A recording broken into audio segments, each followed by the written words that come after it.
I'm Morgan. I finished watching season 1 of The Witcher with my significant other, and so I want to give more of my thoughts on the show. And as an FYI, I have not read the books, but I have watched playthroughs of the second and the third game.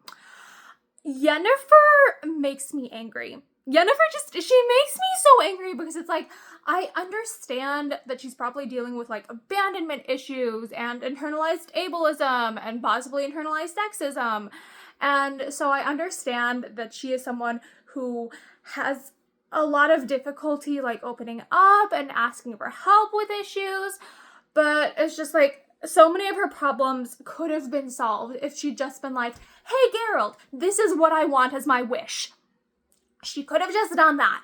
And it infuriates me because I understand that asking for help is hard. It can be really, really hard to ask for help, and it can be really, really hard to ascertain if someone's trustworthy if you've been burnt a lot before, or if you've been, like, bullied like Yennifer was in her, like, childhood home. Like, I understand that she is someone who's gonna have a lot of issues and difficulties asking for help, but just, like, I want to scream into the void or shout into the universe, Yennifer, just tell Geralt your stupid wish. Tell him whatever it is you want to ask for. Like, just everything would have been solved if she just done that instead of being like, I'm not going to tell you. I have to do this all on my own. I'm going to do this on my own.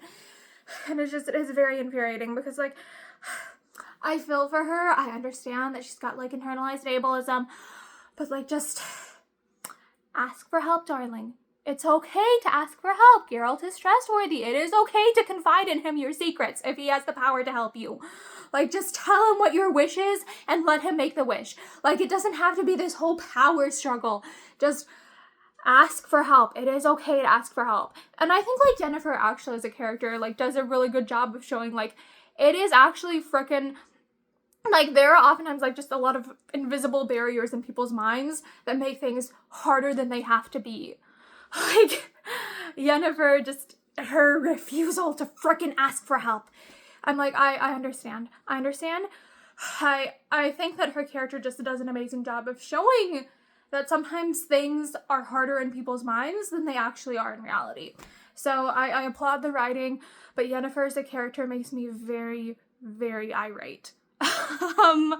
Let's see, another thing that I really liked writing-wise was when Geralt, I think, saves some dude from not necromancers, it's necrophages? Is it necrophages? I think he saves some guy from necrophages, and the guy's, like, gonna give him the law of surprise as a what's it called, as a reward. And I'm just like, Geralt, you should have frickin' just say yes.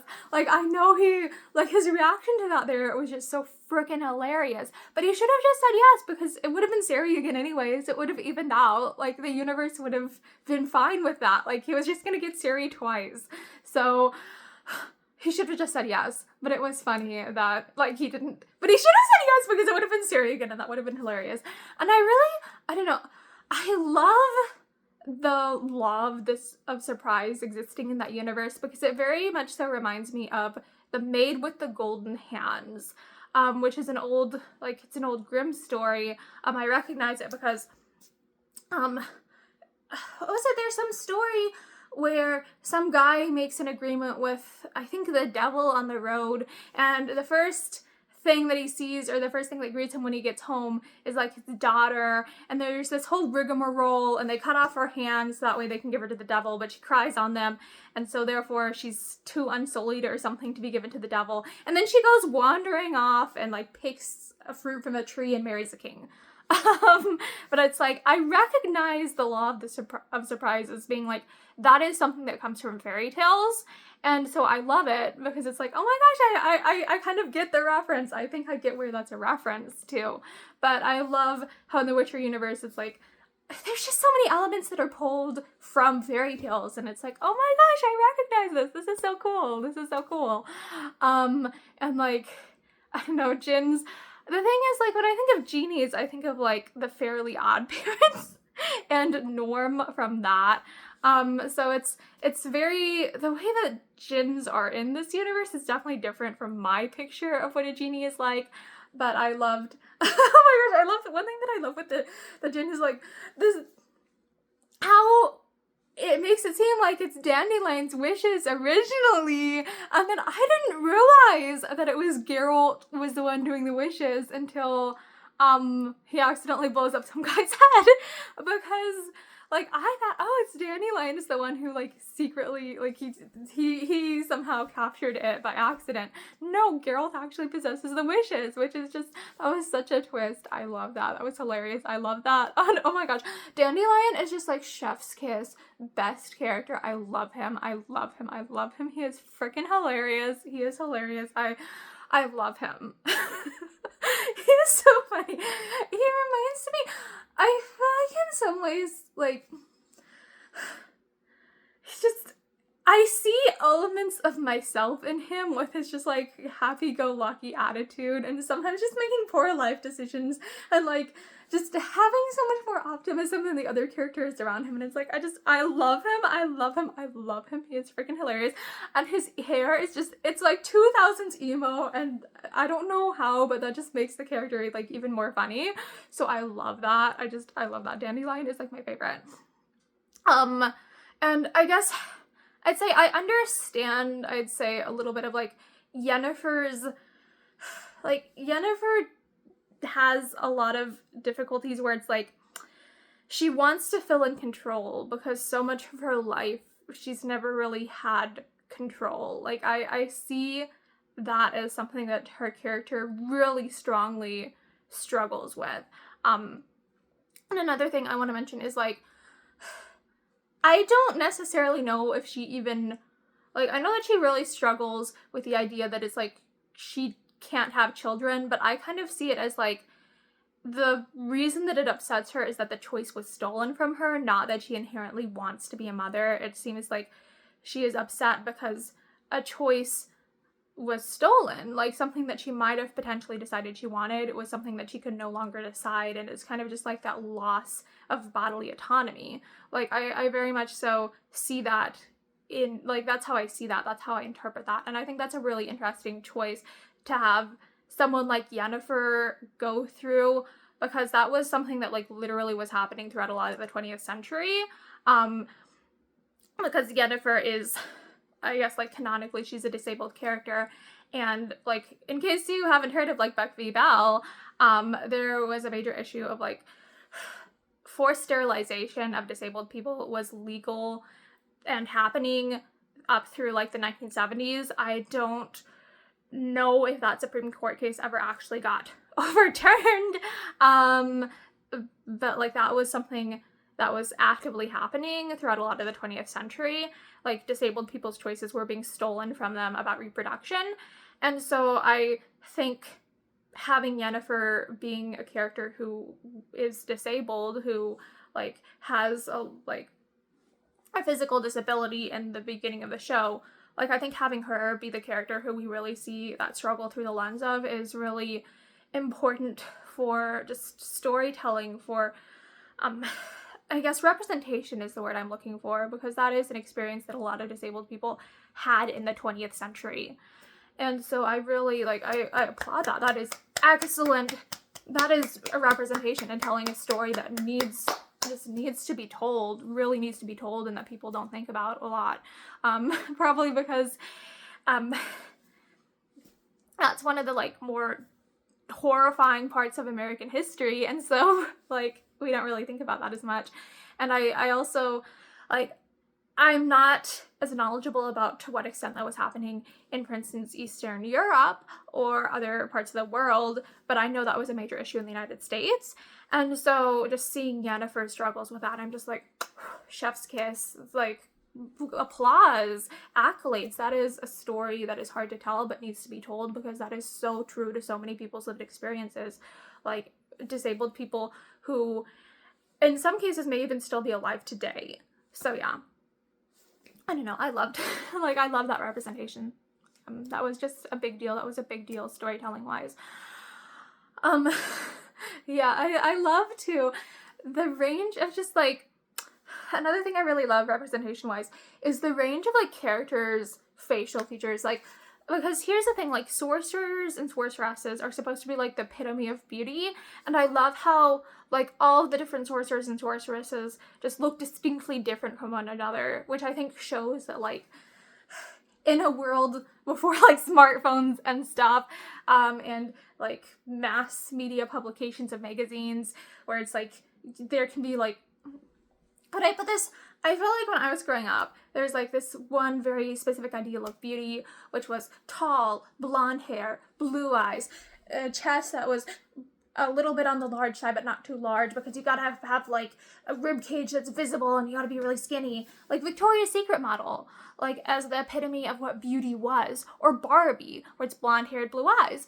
And so, I really loved seeing the representation, the just vast variety of different forms of beauty, because not everyone looks the same, and lots of people with lots of different, like, just differences in facial features can be pretty and beautiful and gorgeous. And so I loved showing that, like, in this world where sorceresses are the epitome of beauty, like, there's a wide variety of beauty, and I love that. I freaking love that. I think that was amazing. Like, that was just amazing.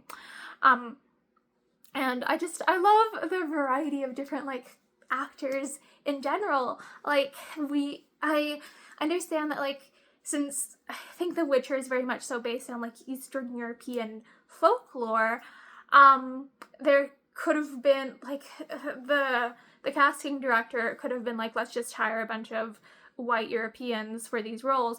But I love the fact that it's like there's people of all different ethnic backgrounds. I think that's just wonderful. Like, that was the right casting choice. I think that's awesome. I think that's, like, I like how it's like there's equality in casting, which I think is really, really good.